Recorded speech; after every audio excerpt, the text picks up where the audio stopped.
Welcome to the Wake Church Podcast. The purpose of this podcast is to help equip you to become a disciple maker where you live, learn, work, and play. Make sure to subscribe, follow, and leave a review. We hope you enjoy today's episode.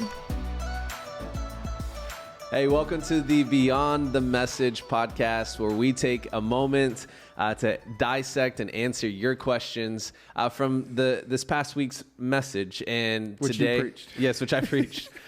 So I'm Josh, and I'm Kai. But this morning we wanted to dive into the message and just take a moment to unpack some of the questions that you guys might have had, and then honestly just take a deeper look into the text. There are a lot of times often that I don't get a chance to really dive into all of my study, and there was a lot in this past week's text that I really felt like were important, but just didn't have the time for, and I still went long on Sunday, so here we are. But what It's like you had more? Yeah, I had more than what I had on Sunday. It's all right. Yeah. But what you got for us this morning? Yeah, so today. I'm still on Sunday mode. So you preached on the invalid, and Yeah. so real quick, just to clarify, because there seems to be a little bit of confusion. Some people are asking me, like, is this the story of the paralytic? Was this the paralytic? Is there another paralytic? Sure. Is there two paralytics? Like, Well, there's multiple. Help us clarify that. Yeah, so Some people were asking. Yeah, so the text that we're in on Sunday morning was specifically John chapter 5. Thank you. I almost lost my place. I did lose my place. John chapter 5, where we specifically look at the pool of Bethesda. And at the pool of Bethesda, this was a place where multiple people, blind, lame, those who had sicknesses and other illnesses would gather by this pool in hopes that they might receive healing. And so the particular story that we dove into was looking at the man who was by the pool for 38 years. The reason why I'm saying it that way is because when you look at the text, it actually doesn't say that he's completely paralyzed. In fact, it alludes to it. And the text the text would say that there would be a weakness with his legs, but we don't know for sure if he was completely paralyzed or if he was just in a state of complete weakness that kept him from really being truly mobile. But the story that a lot of people were asking about was the story with the four friends, where Jesus is teaching inside of a home. The four friends rip the roof off and they lower a paralytic, a man who truly, by the text, could not walk and was lowered in front of Jesus in the middle of a teaching. And Jesus heals this man and takes care of him. And then we, of course, all throughout the New Testament, we see other healings of those who were paralyzed, thinking of the start of the early church. Yep. Peter and John, they go in the lame beggar, but that's by the gate. And so there are multiple stories of this, but specifically for our time, we were looking at the invalid, the man, by the pool of Bethesda. So, yeah. Does that clarify? Yeah, it's clarify. Yeah. I think it brings a lot of clarity. Good. So was there anything that you wanted to add? I mean, I thought it was a great sermon. For me, it was a huge thing. Like, what is your excuse, right? Because in here, right, he says, let's see, verse 7. Sir, I have no one to put me into the pool when the water is stirred up, and while I am going, another steps down before me, right? Mm-hmm. So it's like, hey, yeah, I tried, but everybody always, steps before me. So I thought that was a really good part. We deal with a lot of excuses, right? But anyway, so was there anything that you wanted to add to sermon? Anything? Yeah, I mean, this text honestly had a lot.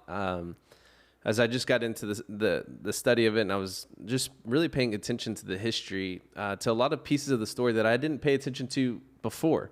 For instance, just little clues such as the sheep gate. The sheep gate was actually a big deal, that he was by this pool, Bethesda, that was particularly situated by the sheep gate. And if you remember, when we talk about looking at our Bibles and we talk about understanding historical context and paying attention to hyperlinks is what we would call them. The sheep gate is definitely a big hyperlink in the Bible that takes us all the way back to the book of Ezra and Nehemiah and the rebuilding of the temple and the rebuilding of Jerusalem. Jerusalem at that point in Ezra and Nehemiah was completely broken down. It was burned down. Ezra and Nehemiah both going on the mission of rebuilding, specifically Nehemiah, Ezra bringing reform to the people through the law. But there we read about the sheep gate. The sheep gate was really contextually interesting because the sheep gate is where they kept all of the, you guessed it, sheep. They kept them out by the city walls. And the purpose for this was so that when people were coming and they were going to the temple to make a sacrifice, they would stop by the sheep gate and they would purchase a sheep. And then they would take the sheep in and it would be ready to go for sacrifice. And so I found it interesting that this man was lying by the sheep gate. Specifically at the pool of Bethesda, which back then contextually would have been the pool that all the sheep washed in. And so I didn't really make that connection in the sermon, and I didn't want to stretch the text too far by any means, but I do think that it is significant that the sheep who would go into the pool of Bethesda, what would be formerly known as the pool of Bethesda, to cleanse and then go be sacrificed. I thought was interesting as we look at this man looking for complete healing, ultimately needing the sacrifice of Christ. And so I found that to be really interesting in the text. And then just a simple name, Bethesda, just house of mercy. This place was not a place of mercy whatsoever. In fact, it was a large place of misery for a lot of people. The scene would have been incredibly rough. If you look at the colonnades, it was interesting too. It's kind of shaped like this table, honestly. So there would have been 4 major sides of the colonnades, and then there was one major one that divided the pool. The 5th colonnade divided the pool kind of in these 2 sections. And so people would have just been lying underneath all of the shaded coverings that were provided for them in hopes that they would be healed. And so that was interesting. I also thought it was crazy that people were so gullible. I know that sounds, for us, like if I'm like, hey, listen, guys, if you want to receive healing, there's a pool that I know of. It's down the street. They turn on the jets. It gets all bubbly. You just get in at the time of the jets and you're healed, right? But we have to understand that historically, the medical system obviously was not what it is today. And if you were to pay attention to the context again, like, this would have been an incredibly sad scene of people hoping for healing. And they tried all kinds of things. They really did. I mean, in my research, just looking at the things that they tried, animal fats to try to bring healing and soothing, certain teeth, the juices from certain teeth, which sounds so gross, they thought would bring healing. And so there was this true search of all of these things that they were searching for to bring healing. And this man is laying by this pool, hoping for this healing. And so I think contextually for us as a people, like, I don't think that that's that far-fetched. We may be wiser in the fact that animal fat probably isn't going to bring us anything, but we're still pretty deceived by essential oils. My mom loves essential oils. So careful, careful. All of our essential oils fans, keep selling, and here's your chance to drop it in the comments below, your link to sell essential oils. But the reality is that we continuously search for healing, and we continuously search for something that will work for us. And that was essentially this man's pursuit.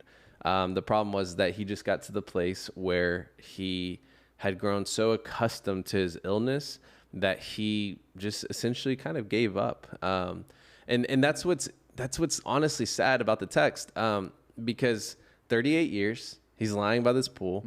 And I said in the message, I was like, man, like, I would have positioned myself, I'm sure he tried. Yeah, real close. Like, if that's really what he believed, but ultimately, I don't think he did. Or maybe he tried it, and maybe he was in the pool, and it didn't bring healing that he was thinking it would bring. And so now he's just lying by the pool side of it. So Bethesda, house of mercy, the sheep gate was very interesting. And then I didn't really touch on it, but I was shocked at in the past, whenever I like, just so you know, contextually, again, for me, I hear these stories growing up, right? So I've grown up in church. I know these stories. But when you get into scripture, which is what we push all of us to, right? You begin to see the nuances of it, and you realize what we call like the skewed perspective, right? So we approach certain stories with a lens. We approach the story of Jonah with a lens, and we think that there's certain aspects of the story that are true because we heard them in Sunday school, or like how beautiful Noah's Ark is. Yeah, but really it's like scary genocide, blood, people dying. And then you look at the text and you realize, oh man, that's not really what it is. And this is one of those texts for me. I've studied it previously, but it hadn't been one of the texts that I had taken a deep dive into. But what I was most shocked about was that this dude, best that we can see, this dude first and foremost didn't have faith in Christ. Secondly, after his healing, there wasn't there's almost a weird nod to Judas in this text, because this man doesn't go away praising God. Right. This man was under so much religious oppression that he ends up actually turning Jesus over to the officials, or at least trying to. Yeah. So the way that the scene unfolds is that Jesus heals this man. He gets up, he's taking his mat. The religious officials are super frustrated at this because it's the Sabbath, and they're interrogating this man. They're like, hey, who told you to do that? And then at first he didn't know, and then he finally figured out it was Jesus, because Jesus met him later in the temple. And so after he meets Jesus in the temple, the very next verse, he goes back to the officials to let them know who it was that healed him. So the best that we can tell in this text, that this man doesn't necessarily, to our knowledge in the text, maybe later in his life he does, but doesn't come to saving faith in this text. Jesus heals him of an external ailment, issue, but still there's still heart issues that are far away. And so I found that interesting. So I'll digress, but those are some of the things that I didn't necessarily get to touch on in the message, but things that I found really interesting that, if you're listening to this, of course, it's beyond the message. So we just want to give you more context. We want to give you more clarity to the text, and hopefully spark more desire for you to go dig into the text yourself. So yeah, any thoughts to that? Yeah, no, I like that about the sheep. Because, okay, so you said the sheep would wait at the gate and they would go wash in the pool, and then they would go to the temple to be sacrificed, right? That was the line of thought. So it's interesting because it's like this guy was hoping to be washed so that he could walk and like have wholeness, but like Jesus was here saying, hey, like, no, like, okay, yeah, I'll heal you. But then he goes back to him later and says, hey, go sin no more. And I mean, because right after this, right, is John 6, where he's talking in the or John 5, he's talking in the temple, and then it says after this, after these things, right, John 6 starts, because I'm preaching on that next text. It says he went away to the other side of the Sea of Galilee. So it's like right after that. And then the large crowd was following him because they saw the signs, right? Yeah. And I think it just goes back to that.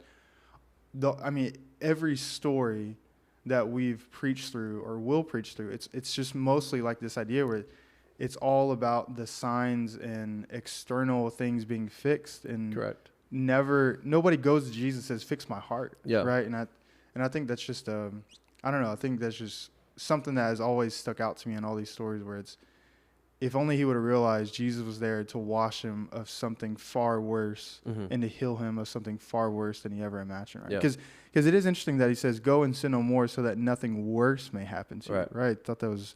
and from my study on that, it was just, he was literally pointing to hell, right? Like, this is the only text. So like, if you look at some of the other texts, specifically the blind man, I believe it was, the Pharisees asked the question, hey, what did this man do? What sin caused this illness? Which was generally believed back then, that if there was sin in your life, that it would essentially kind of manifest itself in an illness. And so this text kind of alludes to that when he says, sin no more so nothing worse can happen. It kind of alludes that might have been the case. There could have been some major sin issues, not the fact that the sin caused the illness, and I don't want you to take that in this and be like, oh, walk away. Sick, No, but what Jesus says to him is like, hey, listen, sin no more so that nothing worse would happen, in the sense that there's eternal suffering that is around the corner if you continue down this trajectory. And so it was interesting that Jesus pointed that out. And then I was going to say something to your point with the signs. That's what I was going to say. Sorry. One of the interesting things about this text too is that this was literally the pivotal point. So up until this point, Jesus's work and ministry had caught the Pharisees and Sadducees. All their attention was on Jesus, caught the attention. But after this text, because he performed it on the Sabbath, after this text, this is when the Pharisees really started coming after Jesus and wanted to kill him. And then this is really kind of the domino effect of him starting to perform more and more miracles on the Sabbath. And I was talking with Wade earlier this week, and one of the things that I want to make sure, because he pointed out, was that we want to make sure as you're journeying through the book of John and we're beholding Christ, that this is Jesus fulfilling the law. Yeah. Because we were talking about it from the standpoint of the Jewish purification jars, right? That the Jewish purification jars were there for external cleansing. And what Jesus was saying was not necessarily so much that he was going to get rid of that. It was that he was the fulfillment of that. And in the same way, in this particular text, when we look at the Sabbath, Jesus is essentially breaking the law of the Sabbath, right? Even though he's not, but he's breaking the law of the Sabbath in the Pharisees' eyes, which is ultimately Jesus saying, hey, I'm the fulfillment of that. I'm still the fulfillment of that, because ultimately the healing and the completion and the wholeness that I want to bring is a kind of rest that whenever your soul grows weary, you can actually truly abide in me and find rest in me. And so I want to make sure that's clear for all of our people too, because as we're journeying through this, like, we want to understand that he is the fulfillment of it, and that he's not just throwing out the Old Testament by any means. So a lot of people sometimes kind of get that confused, and they think, oh, the Old Testament law no longer matters or is important because of what Jesus is doing, and he's throwing out the Old Testament. And it's not really a throwing out of the Old Testament. It's the completion, the fulfillment of it in the person and work of Jesus Christ. So because at the end of chapter 5, he says, do not think that I will accuse you to the Father. There's one who accuses you, Moses, on whom you have set your hope. So it's like they set their hope on the law, doing all the good things. But then he says, for if you believed Moses, you would believe me.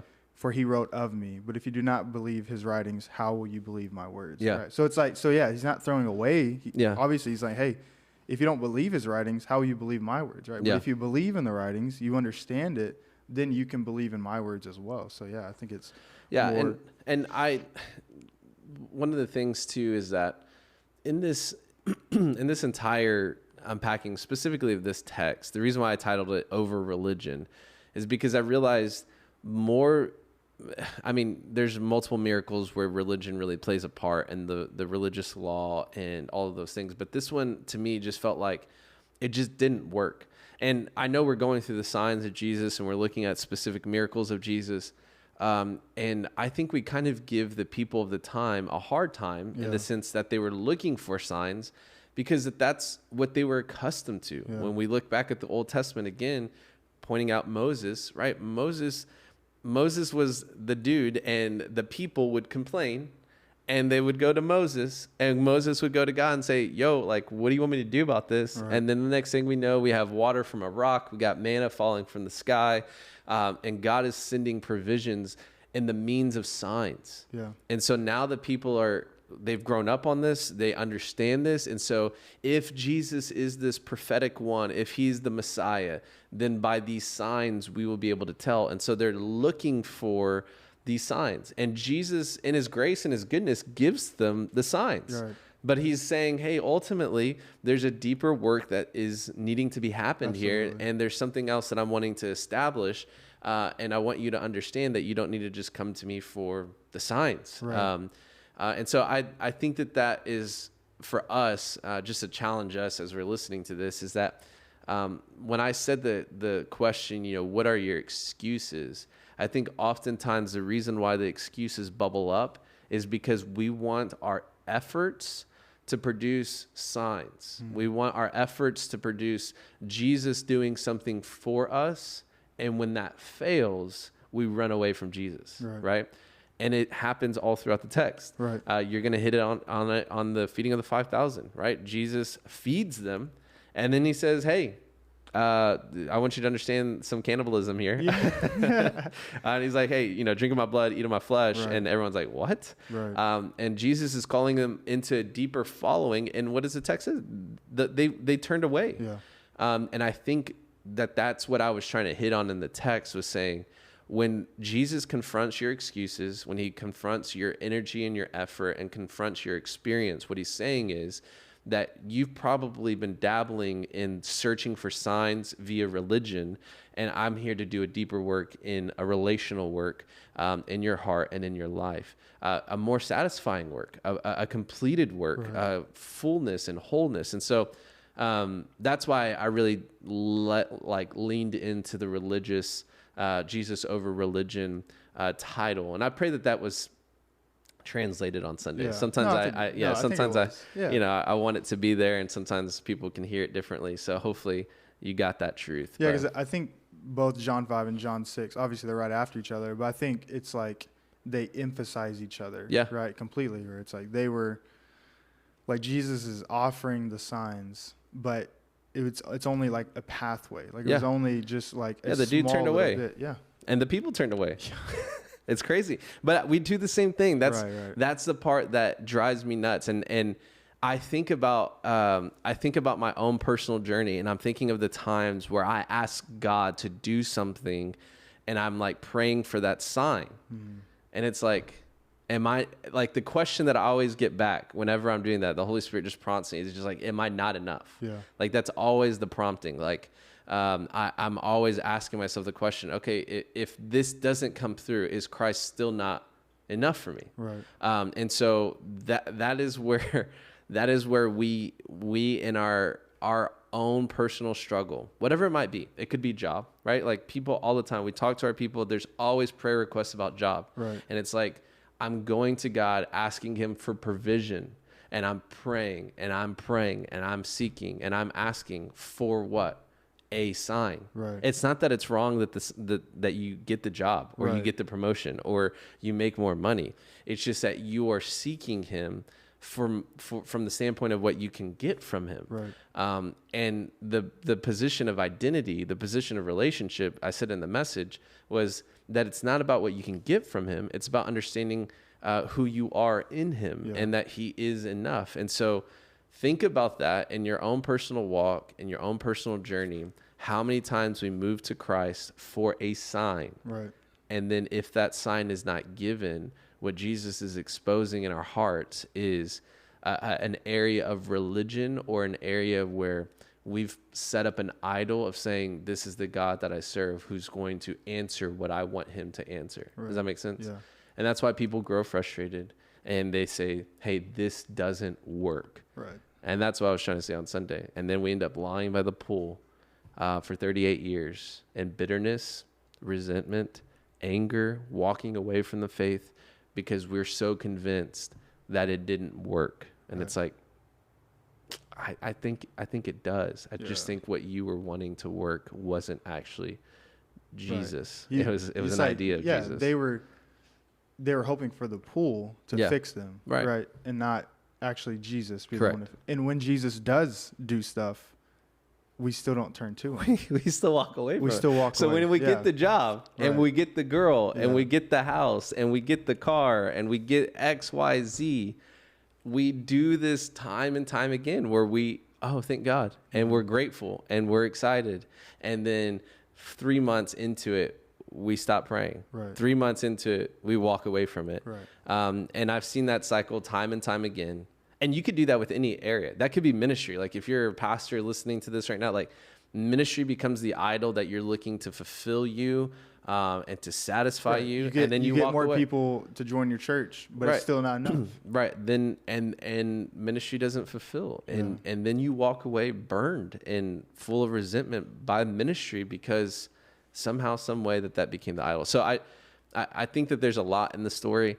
But the key point to wrap all that up is that I love that Jesus, the man of mercy, met the dude at the house of mercy to show him what true mercy really looked like. Yeah. So he was waiting at the house of mercy, hoping that mercy would be, given to him. And then Jesus enters the scene, the true man of mercy, the true fulfillment of mercy, and shows him compassion that he does not deserve. Yeah. And heals him. And so knowing that potentially this guy probably wasn't going to follow him. Yeah. Right. And I think that just goes back to seeing, right, like the whole series, right? Beholding Jesus, correct. Eyes on Jesus, eyes on God. And we see, like, hopefully you can see how faithful God is by just looking back at your life and how unfaithful we are, right? For sure. The fact that he's provided so much. He gives us the things that we really want. I mean, at the end of the day, to essentially sometimes show us that it was never going to satisfy us.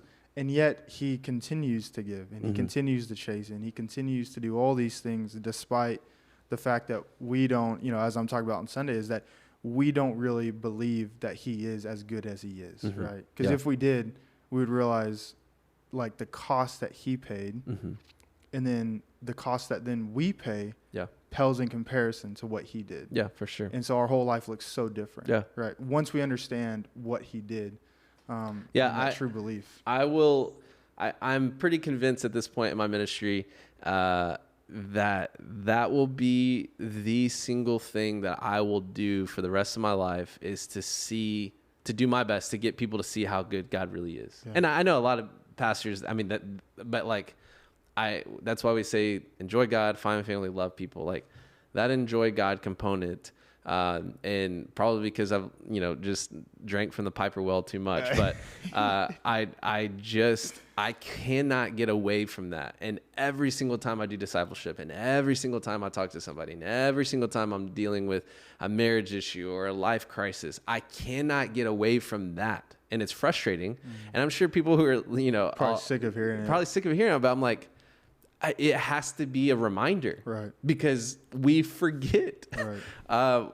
C.S. Lewis again. We are far too easily pleased. Right. Like I just will do my best to continue to push everybody back to that point, saying, He is good. He is abundantly good. He will completely satisfy you. And ultimately, we got to get to that point of understanding, so everything around us continuously shifts in light of that truth. And it'll happen with every stage of life. It'll change in every stage of life. Right. There will be something that seems more satisfying, that will lure us away, and we have to be reminded of that. So, there's a quote. It says, the prayer that you should pray every day is, God, save me from cheap joys. Save me from cheap joys. Yeah. And then, because, Piper, obviously, God is most glorified in us when we are most satisfied in him. Yeah. It's true. Like, my life looks more glorifying to God when he is the most satisfying thing in my life. Yeah. When he is not the most satisfying thing in my life looks nothing like I'm glorifying him. Right. Absolutely nothing. And when we don't, this is bringing it back to the story. When we don't realize that, we look like the man by the pool.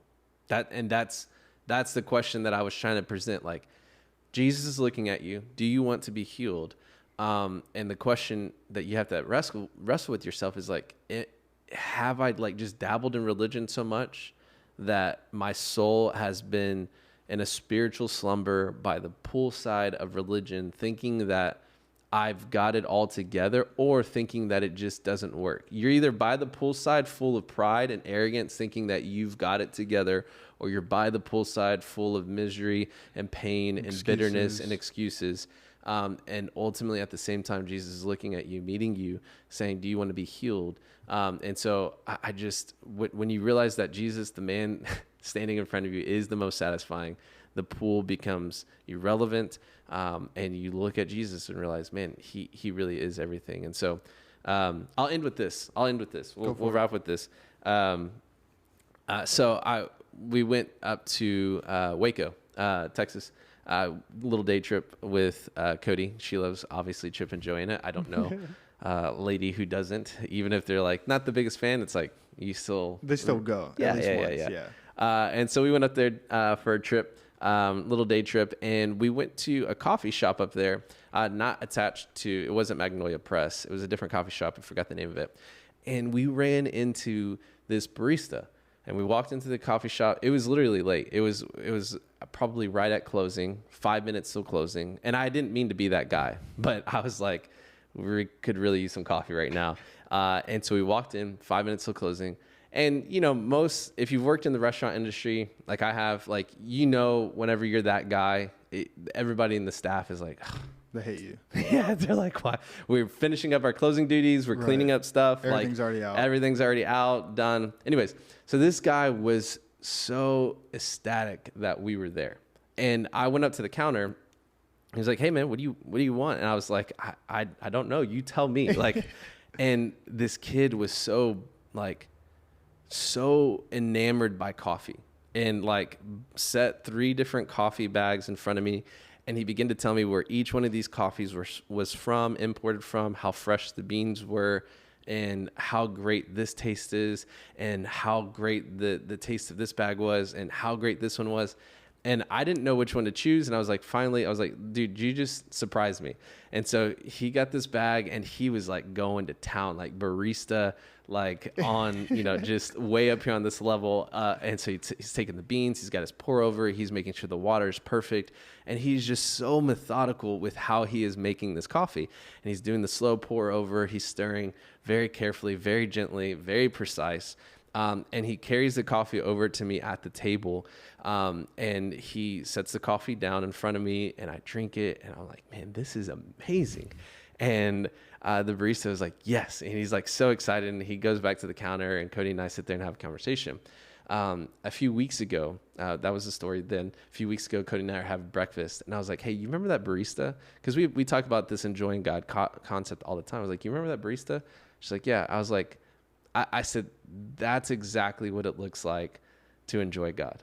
I was like, that barista. What it should look like. What it should look like. Yeah. I said, that barista made me love that coffee. And the coffee got the glory, right? Because he was praising this coffee so much. He was so enamored by this coffee. And he wouldn't shut up about this coffee. and I tasted it. It was so good. And it caused me to give praise to the coffee, right? And I told her, I was like, that's exactly what it looks like for the life of a believer. I said, we should be so enamored and so consumed and so enjoying God that the people around us see how much we enjoy God. And when we present it to somebody else, it becomes so soul satisfying. And even if they don't even understand what they're drinking at first, right, they're enamored by it because they see the impact in our hearts and in our lives of how good it is and how satisfying it is. And I told Cody that story, and she's like, she's like, because we had been down this journey several times, and we come at it from different angles. And she's like, that was a good light bulb moment for me, understanding it in a different way and seeing it in a different way. And so my challenge, my hope for all of us that are listening, this podcast is meant for us to be disciples who make disciples, where we live, work, learn, and play.